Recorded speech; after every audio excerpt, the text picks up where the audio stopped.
Okay, good afternoon, everybody.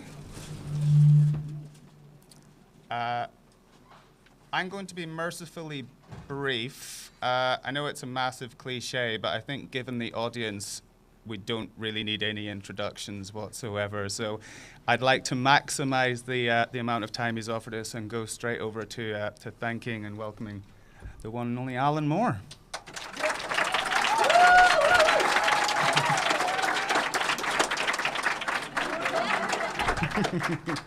No, thanks very much for that. I mean, like any of you commenting upon this later on social media or whatever you young people have these days, I would prefer it if you use the phrase, he spoke without notes, to the phrase, he was rambling and incoherent. Even though both may very well turn out to be technically true. You know, what I basically wanted to talk about in, I figure if I drone on for about 3/4 of an hour and then throw it open for questions in the last quarter of an hour, if that sounds reasonable. Yeah, and so what I thought I'd try to do was to give you the entire history of like everything and what I thought about it. So I thought I'd start with the what I suppose might be called the Great Paleolithic Bake-Off. That this would be when some early hominid actually left a spud too close to the campfire, or conceivably when some unlucky early hominid was struck by lightning, and after a few moments of appalled horror, his tribesmates thought, actually that smells rather good. What I'm talking about is the invention of cookery, which I think all of this progresses from. Before the invention of cookery, we needed to use up about 90% of a food's calorific value just in chewing it, which is not very efficient. And we had these huge jaws for the purpose of doing that. When cookery happened and we found a way to make food softer, then over the subsequent millennia, the shape of our jaws changed. We no longer needed these gigantic jaws, so they got smaller. And this, when we'd finally got rid of, I think there's a small piece of bone which became obsolete and vanished, this enabled our upper skull to expand massively. And we filled that with brains. Then, come about, say, 7,000 years ago, there was a thing that was called the cognitive revolution. No one's entirely sure how this came about, but it seems to have been something to do with language. The writer Julian Jaynes, he talked in his book about his book, which has got a fantastic title, which I would urge you to drop in conversation if you ever want to kill the conversation stone dead. This is the origins of consciousness in the breakdown of the bicameral mind. You know, he was saying in that before modern consciousness, we obviously had awareness, but this may not have been greatly significant to the awareness that animals have. It certainly wasn't anything like as complex as the state which we call consciousness today. What basically happened was, as far as I understand it, something happened with the language. Language is said to precede consciousness. Now, obviously, there has to be something before the language, a kind of awareness, like I say. But I think most theorists agree that language precedes consciousness. We have to have a concept for a thing before we can even perceive the thing itself.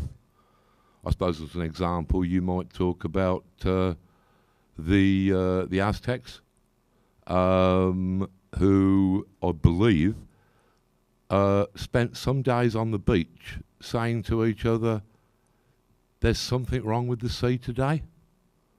There's something a bit odd about the sea. We can't quite put our fingers upon it, but something funny about the sea.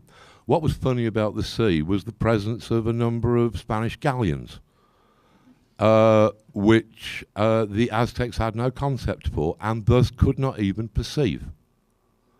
So, before we had language then, which is before we had consciousness, we must have had representation. We must have had, I mean, that is vital. The concept that this sound, this mark on a cave wall can somehow stand for that buffalo over there, that is a huge leap in consciousness. And that allows language. It allows spoken and written language, which allows consciousness. Now, representation, that's art. And so this enables us to talk about that cognitive revolution. It's like, I believe that the perception of consciousness to a species that had no precedent, no concept of mind, no concept of consciousness, what would it sound like? What would it feel like? The voices in your heads, the memories, the associations, the images. If you had the dreams, for example, if you had no consciousness, no concept of mind, then where could these things come from other than from some supernatural agency? And thus, I believe that you could define magic as it's the state of mind that we entered into when we first entered into modern consciousness. When we entered the haunted palace, if you like, with all of these ghostly images, all of these voices. And thus, I would say that magic is our immediate first response to that. Where can all of these voices and images be coming from, if not from something which we will call magic? This enables us to define magic, or at least it enables me to define magic, as any purposeful engagement with the phenomena and possibilities of consciousness.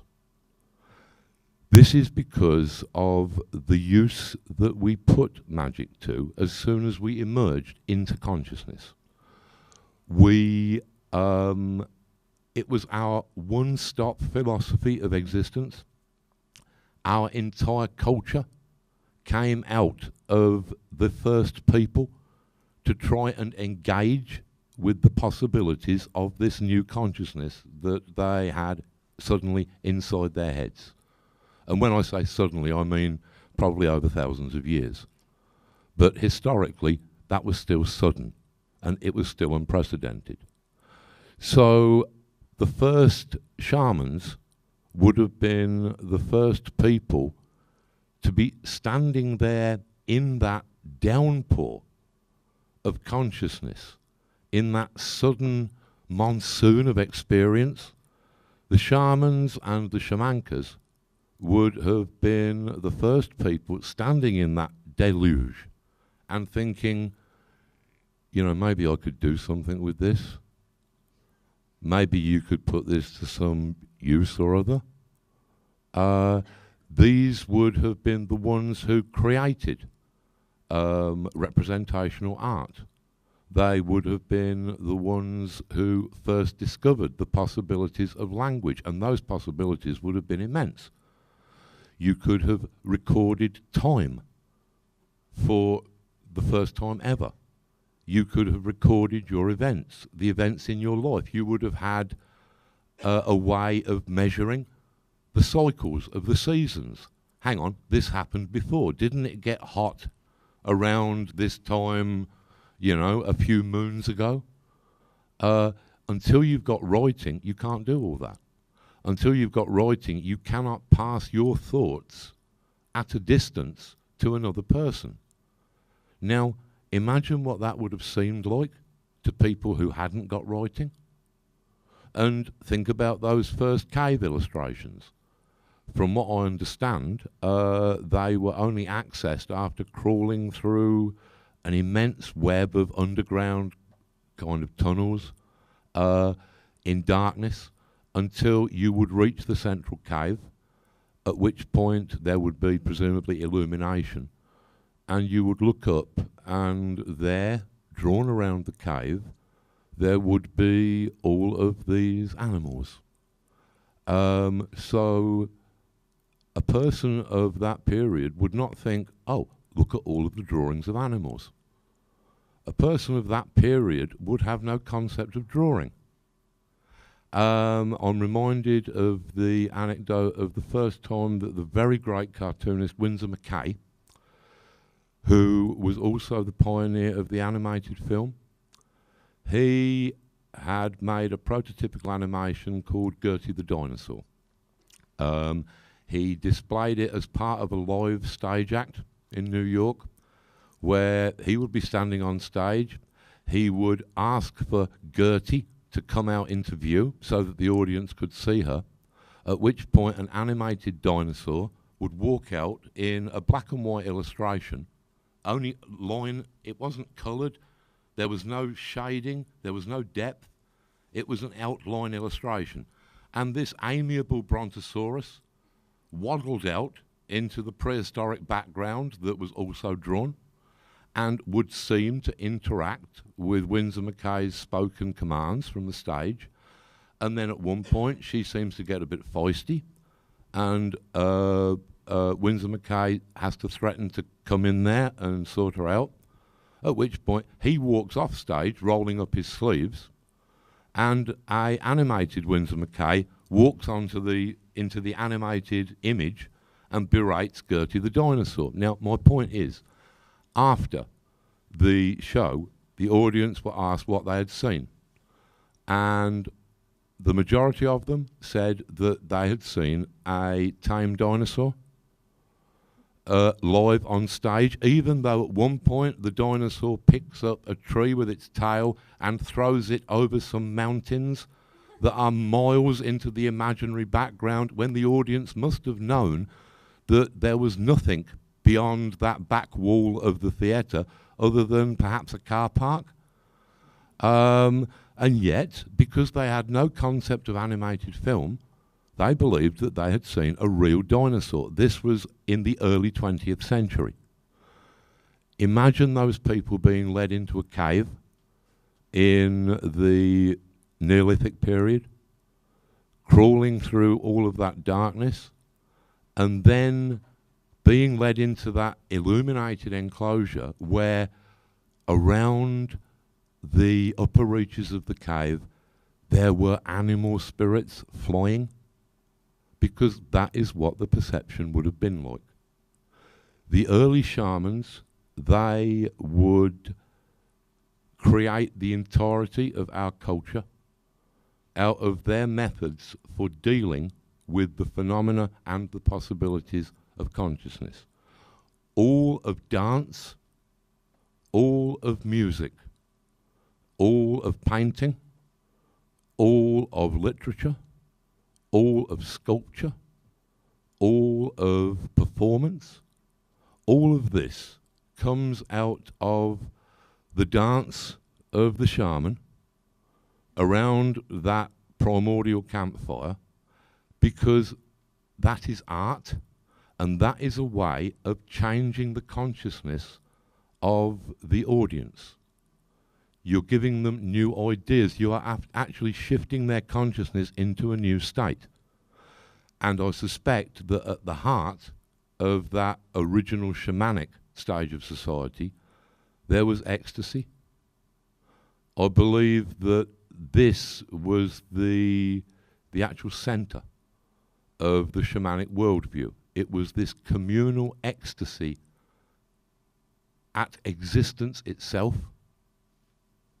The being there by that campfire, and perhaps this may have been enhanced by psychedelic drugs, or simply the performance itself might have transported the audience to a different state of mind, where the spirits of the landscape and of the animals were visible, were dancing around them, where they were there in the firelight under a million stars. Yeah, that would be ecstasy. That huge communal experience of the universe. This was at the center of the shamanic tradition. And the shamanic tradition probably allowed us a lot. The fact that you had shamans who were capable of recording the changes in the seasons, this conceivably could have led to agriculture. The fact that in all of these calculations of the night sky, mathematics might have arisen. A lot of the concepts upon which our society is built, and all of the concepts upon which our culture is built, would seem to have come from that form of early shamanism, which would have included at some point the idea of agriculture and the idea of settlements. Now, when you get to urban settlements, everything changes. Suddenly, people do not have to grow their own food in order to survive. This allows people to specialize into all sorts of specific tasks. You can have a priesthood emerging. Now, this will take away the spiritual component from original shamanic magic. Then you will get those notoriously untrustworthy people, writers, artists, musicians. These will take away a lot of the other components of magic, the killer apps of magic. You will have viziers emerging. Now, before that, the tribal chief, presumably some alpha male or other, but perhaps not terribly bright, would have relied upon the advice of the medicine man. That was when, or the medicine woman, the shaman or the shamanka. And that was magic's political function. But this was taken away by the rise of viziers. But that was still kind of okay, because magic had still got medicine, and it had still got natural philosophy, which is the beginnings of science, and it still had access to the inner world. You'll notice that society did not take on magic's function of providing ecstasy. This is because ecstasy really doesn't work in an ordered urban society. If you've got to have people turning up on time to do their jobs, you don't want them having ecstatic visions. Civilization and ecstasy, they really don't go together. So little by little, you're seeing magic dismembered. You're seeing all of its various parts and functions being hived off to subcontractors, if you like. Yeah, to artists, to priests, to writers. Then around about the Renaissance, you suddenly see the emergence of science out of alchemy. And science, although it is obviously a child of alchemy, I think a lot of us, sometimes we get embarrassed about our parents. And sometimes, if it's a particularly bad relationship, we might try to get them sectioned off into some sort of twilight security home. And I think that was when science became embarrassed by magic, sort of sitting there in the corner, mumbling and drawing shapes in the air with a third nipple or something like that, then they thought, yeah, we want to distance ourselves from magic. And yeah, the growing field of medicine. That took away magic's other function. But it still had access to the inner world until 1910, when Sigmund Freud turned up, and with his new science of psychiatry, and actually the science bit, that's a bit of a reach. I've got a lot of friends who are psychiatrists, and they have largely agreed with me when I have somewhat frivolously described psychiatry as, yeah, that's occultism in a lab coat, isn't it? Because basically psychiatry was just using the terminology and the concepts that had been fairly, pretty much commonplaces in occult thought for the previous decades or centuries. I mean, the first person to use the term unconscious would have been Paracelsus, who is also the father of a lot of modern medicine, I believe, anesthesia, the germ theory of diseases. All of these can be traced back to Paracelsus, who also spent a great deal of his time engraving angel names backwards upon chalices in something that he described as, I believe, the alphabet of the Magi. So, yeah, at that point, magic, in 1910, in the early 20th century, magic had really got nothing left other than theatrics. Yes, a huge amount of accumulated knowledge that nobody really seemed to know how to use anymore, and a great deal of imported Rosicrucian ritual. But other than the theatrics, it didn't really seem to have a great deal of use. And by this time, all of the original components of magic were, as I say, subcontracted out to the rest of culture. Now, I would imagine that sort of at this point, you kind of, what you've seen is a dismantling of magic to the point where we are practically living among the dismembered pieces of magic as we enact our ordinary cultural lives. We are living amongst the remains of magic. Now, this can be seen in the terminology of the alchemists as part of a process that is referred to as solve et coagula. Now, what solve is basically, it's reductionism. It's when, and reductionism is when you've got a problem that is so big, so complex, that you can't possibly get the entirety of your head around it all at once. So you break it down into smaller and more easy to understand pieces. This is also the process of analysis, of taking an idea apart to see how it ticks, to see how it works, testing each part of it.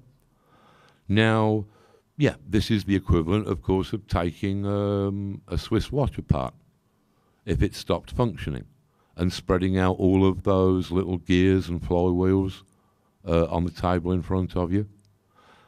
This is the point that I believe our culture has reached at the moment.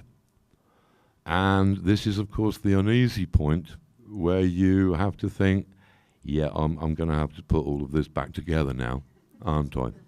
Which is the other half of the alchemical formula, solve et coagula.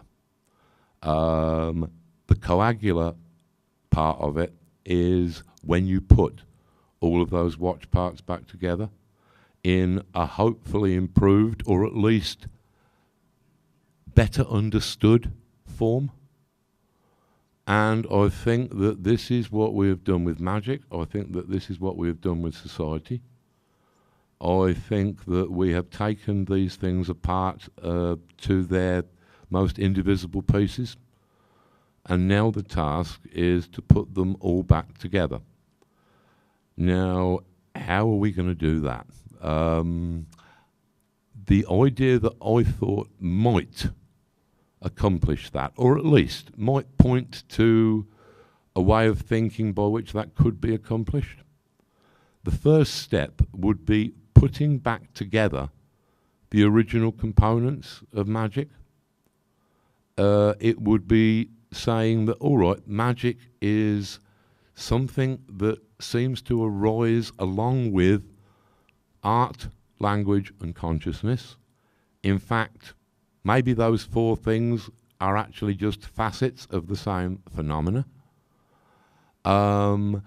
So if we had a better understood conception of magic, what would be a good thing would be to link that up with art. This is purely my own prejudices that will be coming out here.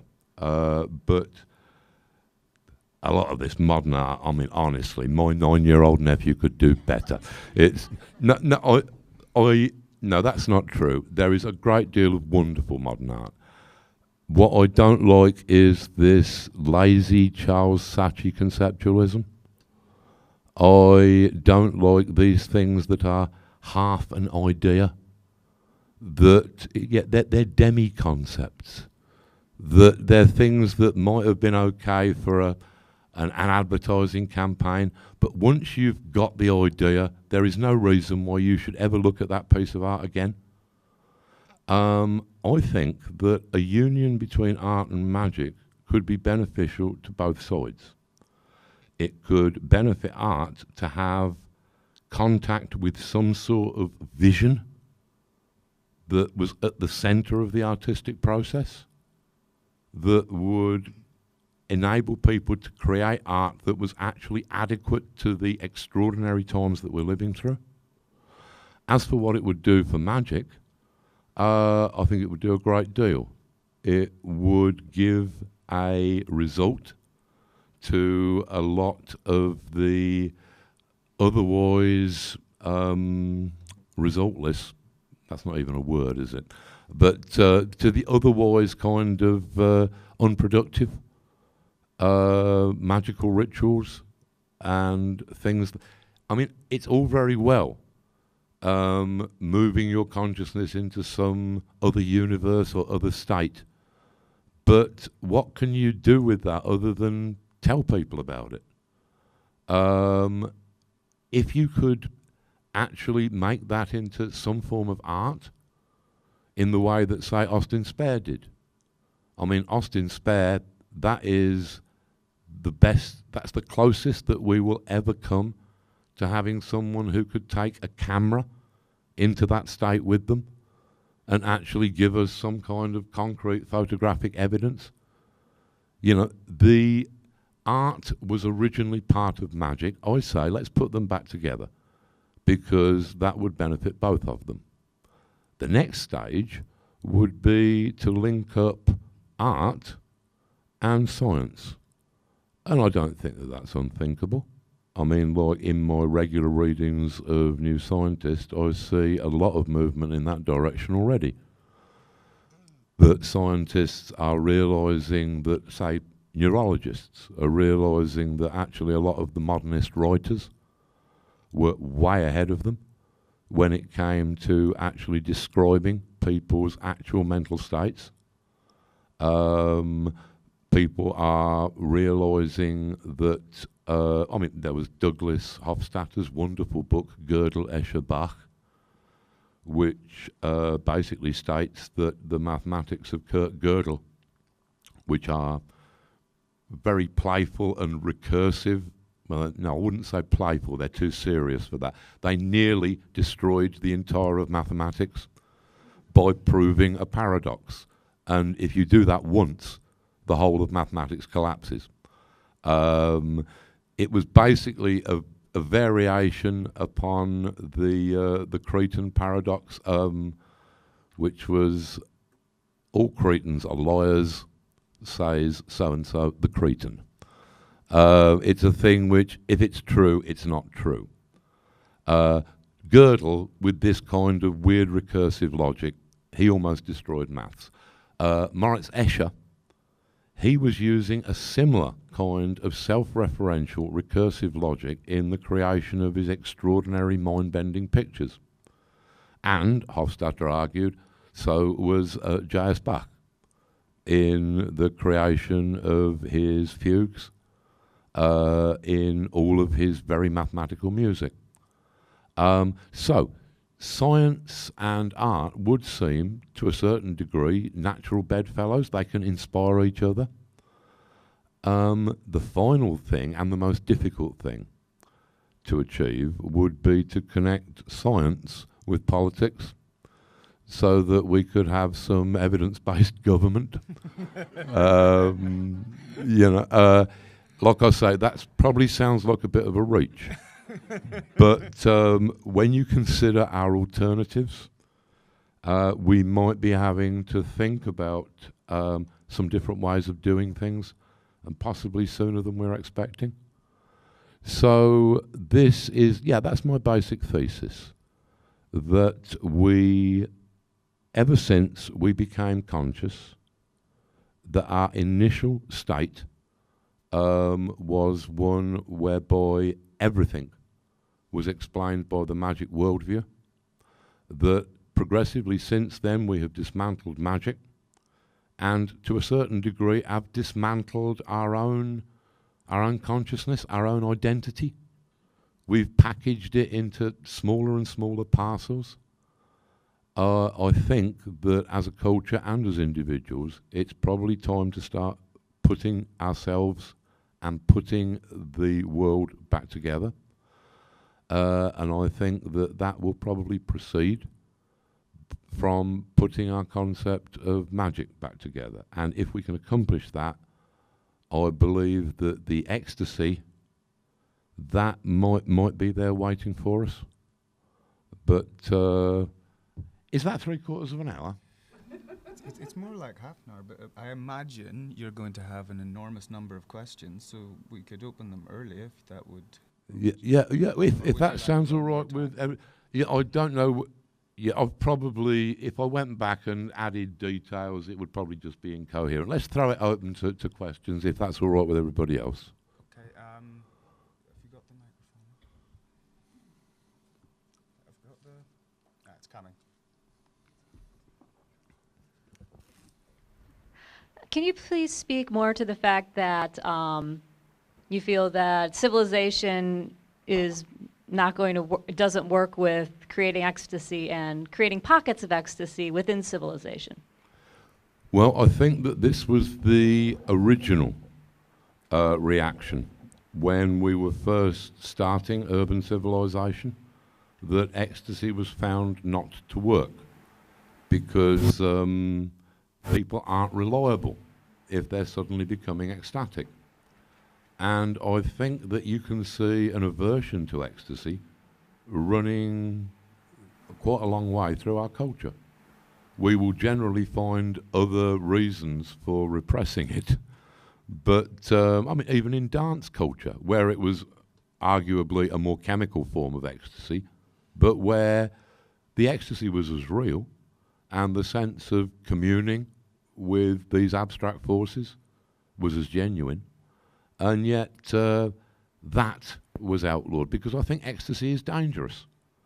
The kind of if you've had an ecstatic experience, are you going to be quite so enthusiastic about going into work at your dreary job the next day? And what if everybody felt like that? It's not a thing that is conducive to society, or at least not to society back then. But these days we have other possibilities open to us. We are moving into a new phase of society which we don't even have a name for yet. I think that we're probably at the same juncture that we were at roughly 100 years ago, in 1915, when during that decade we had the First World War, the first modernist war, where you had prototypical tanks alongside battalions of archers, where you had zeppelins and horses, where you had mustard gas and sabres. This was the emergence, the brutal emergence of the modern world. At the same time, you had Einstein completely revising our concept of the universe. You had, let me see, there would have... Sorry? Nikola Tesla, he didn't have such an impact upon society as the people that I'm thinking of. Yeah, Einstein, he changed the way that we all thought about the universe. I was thinking more of people like Stravinsky, who, with Rite of Spring in 1913, completely changed the way that we thought about music. The modernist writers, T.S. Eliot, with The Wasteland, trying to kind of put together a poem like a kind of... There was a beautiful phrase I heard on the series Peaky Blinders, where somebody said it was a Jewish gangster played by a marvellous actor. Is it Tom Burke or something like? I don't know, but the line was, "From what I hear, your head is like a vase what's been smashed and glued together by an horse." I wish I'd thought of that. But that was what Eliot was trying to do. He was trying to create a kind of a stuck-together poem that looked like it had been glued together from shattered parts, because that was what he felt that Europe was like. You've got Joyce emerging. You've got all of these things emerging around about that juncture of the 20th century. Of course, it didn't look like that back then. It just looked like chaos.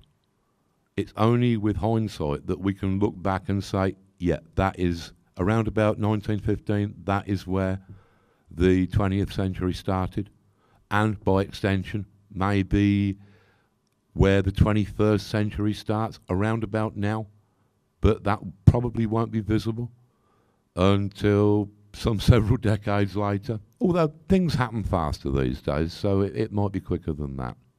But yeah, I think that with the way that the new world is shaping up, there may be potential. It's going to be a different society. It's not going to be like industrial society.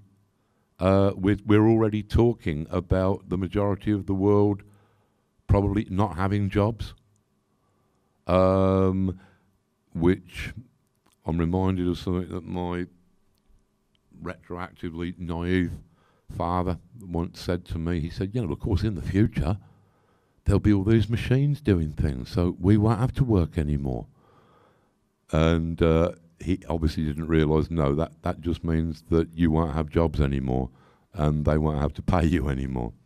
But we're moving into a society where it's not just the working class who are having their jobs taken away by automation, where it is the middle class, where the majority of people on this planet are potentially threatened by the emergence of computer systems that can handle their jobs as well or better than they can. So then, we're going to have to think about this sooner or later. What kind of world are we going to be living in? What kind of culture? And maybe that would be one which would allow ecstasy. I hope so. You know. Another question? Any other questions? Thanks for a fantastic talk. Can you hear me? Oh, yes, I can. Thank you. I just have a comment. You mentioned about the Aztecs not being able to perceive the boats. This is from two linguistics, of course, linguists even, who said that language is the most important thing. I think it's called the Sapir-Whorf hypothesis, and it was accepted by some cognitive scientists, but this is highly contested, it's speculative, in anthropology, because it's actually very dangerous if you say that some people in the world can't comprehend, their environment. And it's also another related point. I think academia has been responsible for introducing this idea that culture started with people who didn't know very much and progressed, to our time with science and everything.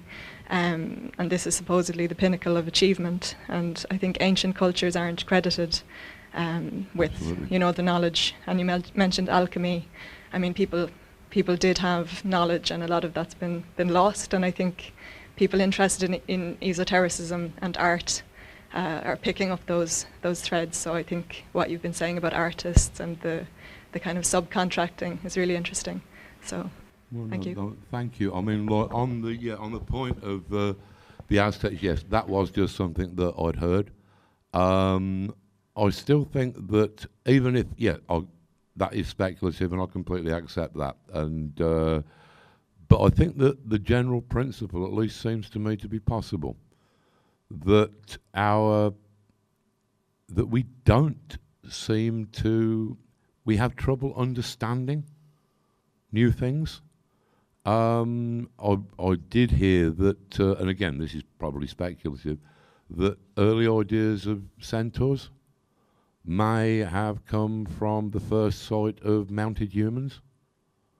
A confusion about sort of, I suppose what I'm saying is that our perceptions can lead us astray, and that to some degree I think that it's very possible that which we cannot conceive, we cannot adequately perceive.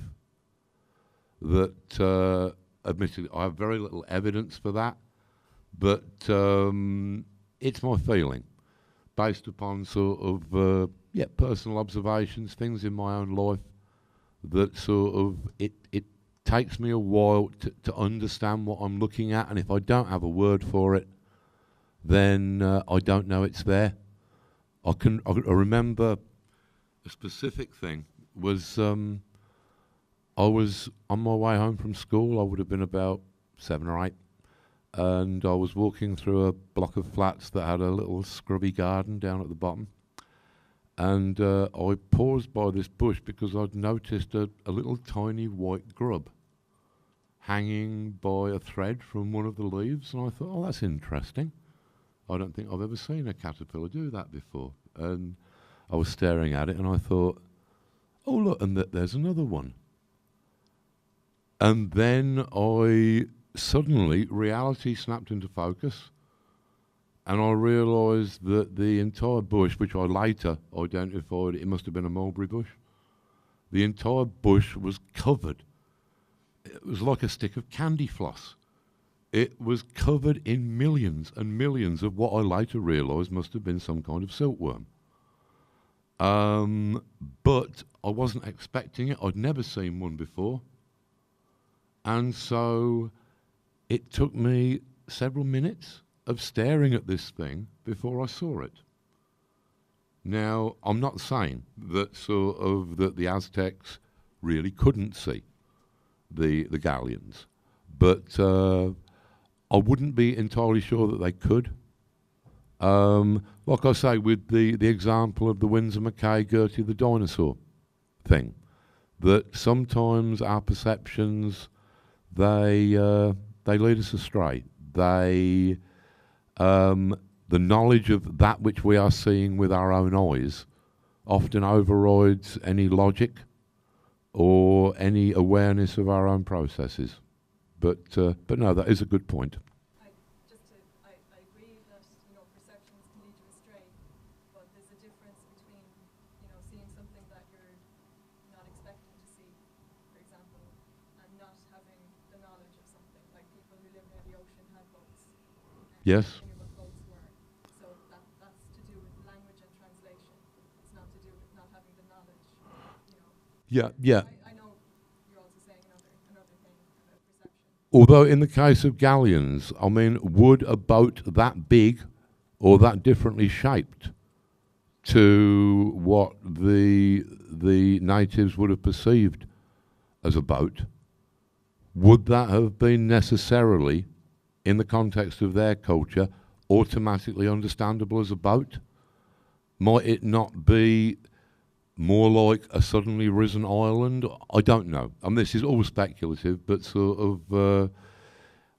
I'm also reminded of something that Robert Anton Wilson once said about having, when he was a child, he'd been crawling around in his garden and he parted some stems, and there behind them was a gigantic crouching spider as large as an Alsatian. And he screamed and ran to his mother, who became kind of hysterical, came out into the garden, where, of course, there was no giant spider as big as an Alsatian. Apparently, I think she hit him, perhaps more as a release from her own fear than from any logical response. And he said that later, as an adult, he looked back to copies of the newspaper from that period when he was growing up. And actually, no, there were no reports of an invasion by giant spiders. But he was saying, but if there had been, what would people have seen? If they'd been walking down the main street and there, in the curb, by the curb, was a gigantic spider as big as an Alsatian, what would they actually see? Now, he was suggesting, would they see perhaps two dogs fighting or perhaps having sex? Would they see perhaps a black bin bag that was blowing along in the wind? I'm not saying that they would, but I can easily imagine circumstances where a lot of our reality, we have, it's constructed internally anyway, in the terms that if we have these things called, I believe it's pronounced facades, that if we're looking from one thing to another, our mind will fill in the necessary bits in between so that we don't get nauseous or dizzy. We fill in bits of reality. I mean, in terms of our memory and our reconstruction, I believe, 60% of it is actually fabrication. That it's not recall, it's reconstruction. A lot of our reality is invented. And no, I know exactly what you're saying, and those are two different things. But yeah, the general principle that we sometimes don't see the things that are there, even on a simple basic social level. I still run into people who are saying, oh, it was much nicer back in the old days. You didn't get all of these paedophiles back then, did you? And of course, yes, you did. You got more of them because you didn't really have a word for it back then. I can still remember the head of first years at Northampton Grammar School. Believe me, yes, we did have it back then. But we hadn't got a word for it. These things suddenly become more visible once there's the language there, and that enables you to have a consciousness of these things, which enables you to do something about it. It's, I don't think we should ever forget how much of our experience and our culture is a linguistic construct, you know? Yeah, just before. Yeah, thank you so much for the things you're speaking. Really, really valuable. And specifically, having language for labelling the magic that is at work now. I've found very helpful when you speak about the advertisers and the PR people as being our kind of modern shamans or magicians, and to be able to name that as being something that is kind of reconstructing our shattered consciousness, but in very specific ways that it is very specifically of service to certain parts of society. And to be able to point to that, yeah, maybe we can begin to see a little more as to what magic we are part of. So Well, if you'd like to speak to that, thank you. Well, I mean, it's like, magic in some senses, it's a language. It's a new way of, and any language is a way of looking at the world. The thing that the symbols and the ideas that magic gives us access to, I mean, in relation to what you're saying, and yes, the truly, genuinely diabolical sorcery of advertising companies and the whole commercial world. This is actually easily understood if you look at the Devil tarot card, which in the Crowley deck, he was a bit obsessed with sex, to be perfectly honest, and it's basically he's turned the whole card into a sort of a knob joke, you know. But or he emphasises the fertility aspects of the card. Let's put it that way. But in the traditional decks, you've generally got a big pantomime devil.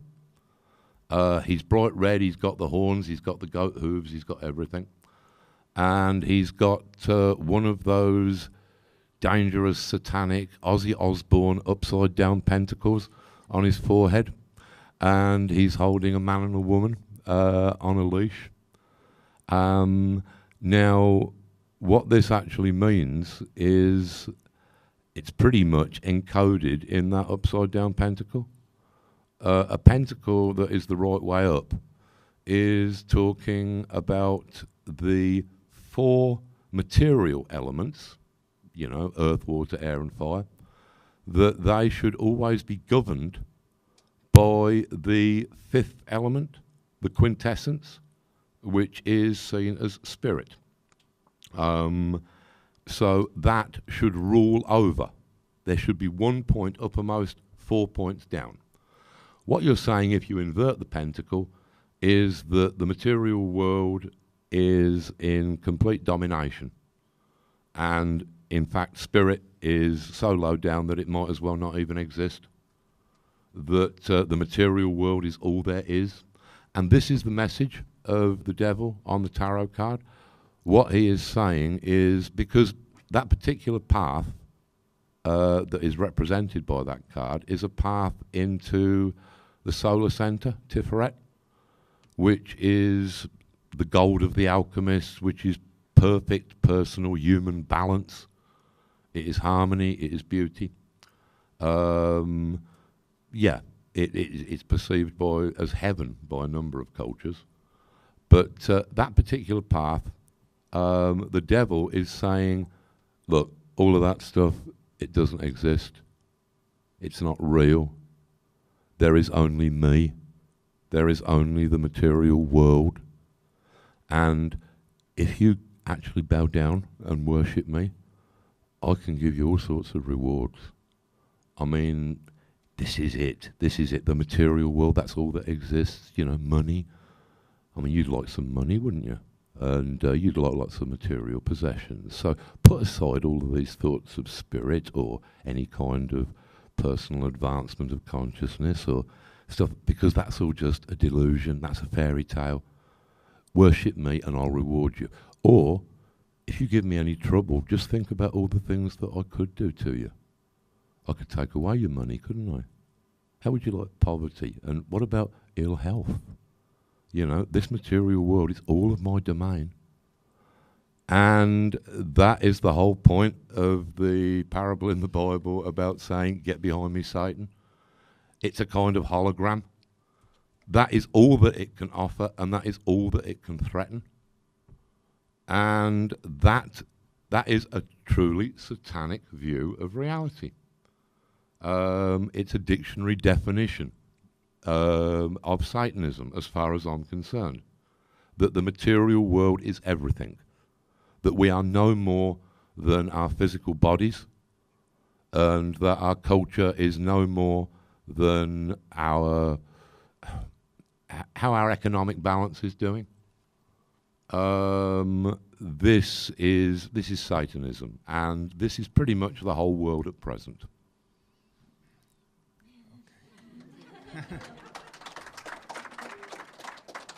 We've got time for one or two more. I'm going to go with Richard, and then we'll move to someone not on the front row. Richard, just here. I had more of just a observation than a question, but your metaphor for how magic has been kind of disassembled and spread out like a disassembled Swiss clock has given me a new way of interpreting the myth of Isis and Osiris, without the knob joke, or even Isaac Luria's concept of the broken vessels being reassembled. So I find that to be real exciting. So thank you for adding that layer of meaning to those kinds of images. Well, yeah, I mean, look, it's these essential truths about magic, I believe that they probably recur and echo through all of our myth systems. But yes, I mean, the story about Osiris being taken to pieces and then reassembled by Isis, you know, yes, it does kind of perfectly fit with that kind of thesis of magic and culture, you know. No, thank you. Oriel, just over here. I find it interesting that you used the thing of Gertie the dinosaur, especially because he's a Brontosaurus. Because apparently Brontosaurus has never actually existed.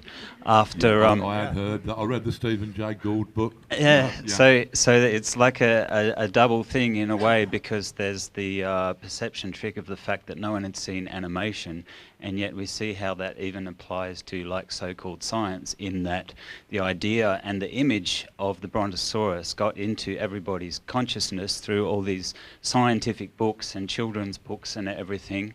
And so that a lot of people still don't know that it didn't exist. And so it demonstrates again, as well as the animation aspect, the power of our perception and how that shapes our reality. Yeah, well, I suppose that would be a case of, like I was saying, yeah, until we have a word for something, we're not conscious of it. When we have got a word for something, we're conscious of it, whether it's there or not. Exactly, yeah. You know, it's, yeah, that's very true. It's a good point. It also reiterates the power of the image maker, of the artist.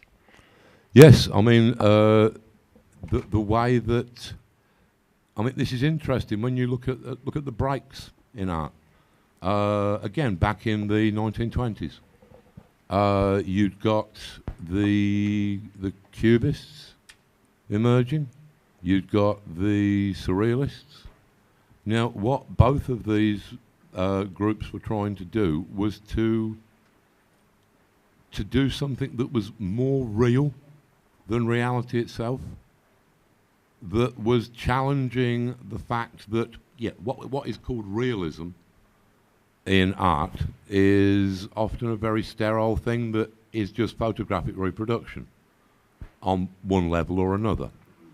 And what the Cubists and the Surrealists were saying was, no, this is the way that we think reality should be seen. The Cubists were taking on ideas about the fourth dimension and were basically sort of saying that, yeah, well, if there was no time, then somebody in profile who turned to look at you would seem to be in both profile and full facial aspect at once, that they'd have multiple eyes, multiple noses.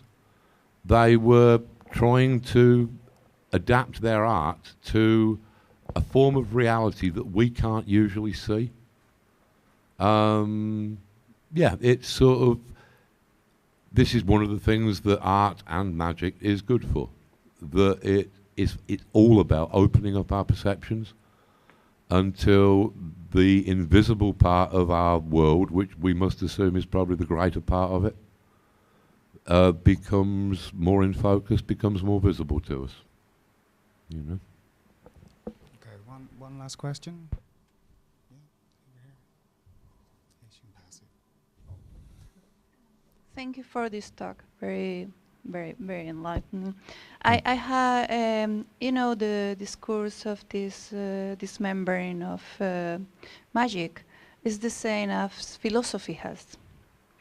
So I would like to know, what do you see is the relationship between, or during the history or now, between magic and philosophy? Probably both fields probably started out in the same place. That anything that which is in the domain of consciousness would have initially been perceived as magic, and it probably wouldn't be a bad thing if all of these different areas of human culture, philosophy, art, science, if they were seen as magic again, if only because that might give us a bit more respect for them, and thus for ourselves. That all of these things, if they were seen as magical, as genuinely magical, in a real, true sense of the word, then I think we'd have a bit more respect for the processes involved, for the godlike processes involved in simple thinking. Yes, I'd say that probably magic and philosophy are indivisible, but that philosophy has specialised to very great effect, you know. Thank you. And yes, I know little thing.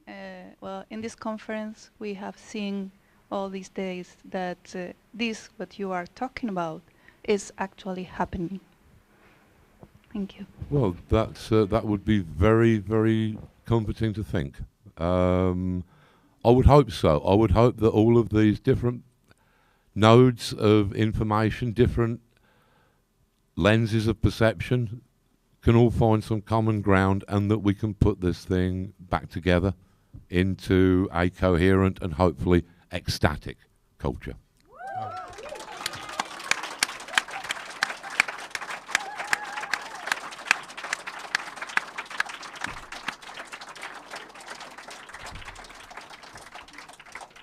What a pro, great ending, huh? I'm sad to say we've come to an end. I won't do that thing that many people dread and drone on endlessly, thanking lots of people. I do want to thank Alan one more time, because I'm so pleased that he could be with us here to finish. And I just want to give a quick thank you out to my colleague hiding way down at the back there, Roy Wallace, who I couldn't have done this without.